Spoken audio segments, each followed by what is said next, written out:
আসসালামু আলাইকুম প্রিয় দর্শক, বাংলাদেশের সামরিক শক্তির গর্ব বাংলাদেশ সেনাবাহিনী হলো যুদ্ধের ময়দানে জন্ম নেওয়া একমাত্র সামরিক বাহিনী। এমনকি সামরিক বাহিনী গঠনের মাত্র কয়েক মাসের মধ্যেই মুক্তি বাহিনীর নেতৃত্ব দিয়ে তৎকালীন সময়ে পৃথিবীর অন্যতম শক্তিশালী সামরিক বাহিনী পাকিস্তানকে পরাজিত করেছিল। বর্তমানে প্রশিক্ষণ, আকৃতি এবং পেশার দায়িত্বে বাংলাদেশ সেনাবাহিনী পৃথিবীর অন্যতম শ্রেষ্ঠ শক্তিশালী সামরিক বাহিনী। এই কারণে জাতিসংঘের শান্তিরক্ষা মিশনের সবচেয়ে বেশি সৈন্য বাংলাদেশ। আজ আমরা জানাবো বাংলাদেশের গর্ব এই সামরিক বাহিনীর শক্তিমত্তা ও ক্ষমতার বর্ণনা।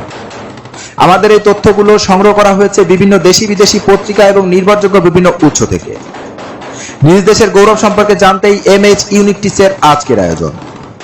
2020 সালে গ্লোবাল ফায়ার পাওয়ার সর্বশেষ র্যাঙ্কিং অনুযায়ী বাংলাদেশের অবস্থান 46তম। সংবিধান অনুযায়ী বাংলাদেশের সামরিক বাহিনীর সর্বাধিনায়ক হচ্ছেন দেশটির রাষ্ট্রপতি। সামরিক বাহিনী খাতে সরকারের ব্যয় রয়েছে 32,000 কোটি টাকা। তথ্য মন্ত্রণালয়ের তথ্য অনুযায়ী বর্তমানে বাংলাদেশের সামরিক সংখ্যা রয়েছে 2 লাখের উপরে এবং রিজার্ভে রয়েছে 63,000 সৈন্য। তবে বিজিবি এবং কোস্টগার্ড মিলে আরো 53,000 সৈন্য দেশে ক্লান্তি লাগলে জীবন উৎসর্গ করতেও প্রস্তুত। বাংলাদেশ প্রায় সকল উন্নত দেশ থেকেই অস্ত্র কিনে থাকে, তবে সব থেকে বেশি অস্ত্র কিনে থাকে চীন ও রাশিয়া থেকে। এছাড়াও ভারত, আমেরিকা, তুরস্ক এবং ইউরোপের দেশগুলো থেকে অস্ত্র ক্রয় করে থাকে বাংলাদেশ। বাংলাদেশ সেনাবাহিনীর হাতে রয়েছে 276টি ট্যাঙ্ক এবং এগুলোর মধ্যে সবচেয়ে বেশি শক্তিশালী চীনের তৈরি NBT-2000 ট্যাঙ্ক, যা আল খালিদ নামেও পরিচিত।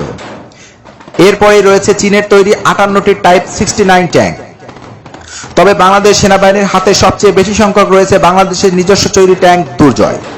মোট 174টি দুর্জয় ট্যাঙ্ক রয়েছে বাংলাদেশের কাছে। ট্যাঙ্ক ছাড়াও অন্যান্য আর্মার্ড ভেহিক্যাল রয়েছে 12 শতাধিক, আর্টিলারি রয়েছে 440টি এবং রকেট প্রজেক্টর রয়েছে 72টি। বিমান বাহিনীর নিজস্ব উইংয়ে রয়েছে 12টি হেলিকপ্টার এবং 11টি বিমান। এর পাশাপাশি গোয়েন্দা ড্রোন রয়েছে 36টি।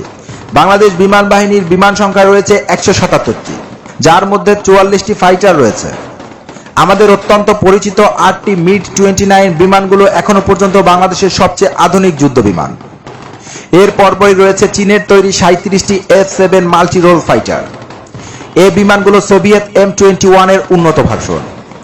অনেক বিশ্লেষকই এই বিমানগুলো তুচ্ছ ভেবে থাকেন, অথচ রাশিয়া সিরিয়া যুদ্ধে 70 বছরের পুরাতন বিমানগুলো ব্যবহার করে গোটা পৃথিবীকে তাক লাগিয়ে দিয়েছিল। এছাড়াও ভারত, পাকিস্তান এবং সবচেয়ে শক্তিশালী মুসলিম বিমান বাহিনী মিশরেও এ ধরনের বিমান ব্যবহার করে আসছে। বাংলাদেশের কাছে 67টি হেলিকপ্টার থাকলেও এখন পর্যন্ত কোনো অ্যাটাকিং হেলিকপ্টার নেই।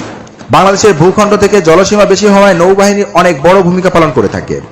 মোট 112টি নৌযান রয়েছে বাংলাদেশ নৌবাহিনীর হাতে। এদের মধ্যে সদ্য যুক্ত হওয়া সাবমেরিন BNS নবযাত্রা, জয়যাত্রা সব থেকে কার্যকরী। বাংলাদেশের 8টি ফ্রিগেট যুদ্ধজাহাজ, এর মধ্যে দক্ষিণ কোরিয়ার তৈরি BNS বঙ্গবন্ধু সব থেকে আক্রমণাত্মক এবং মিসাইল বহন করে থাকে। তবে বর্তমানে ট্রায়ালে থাকা BNS ওমর ফারুক এবং আবু উবায়দা সার্ভিসে নামার পর অন্যতম শক্তিশালী যুদ্ধজাহাজে পরিণত হয়েছে। এরকম আরো 2টি যুদ্ধজাহাজ খালিদ বিন ওয়ালিদ এবং ওসমান চীনের কাছে নির্মাণাধীন রয়েছে। এছাড়াও বাংলাদেশের কাছে অন্যান্য টহল যুদ্ধজাহাজ আছে 30টি। বাংলাদেশের জন্মলগ্ন থেকেই সীমিত অস্ত্র দিয়ে যুদ্ধ করে নিজেদের ক্ষমতার প্রমাণ দিয়ে আসছে। আর এদিকে আমাদের সামরিক বাহিনী ব্যতিক্রম নয়। সাম্প্রতিক সরকার সামরিক বাহিনীর আধুনিকরণে অনেক উদ্যোগ গ্রহণ করেছে।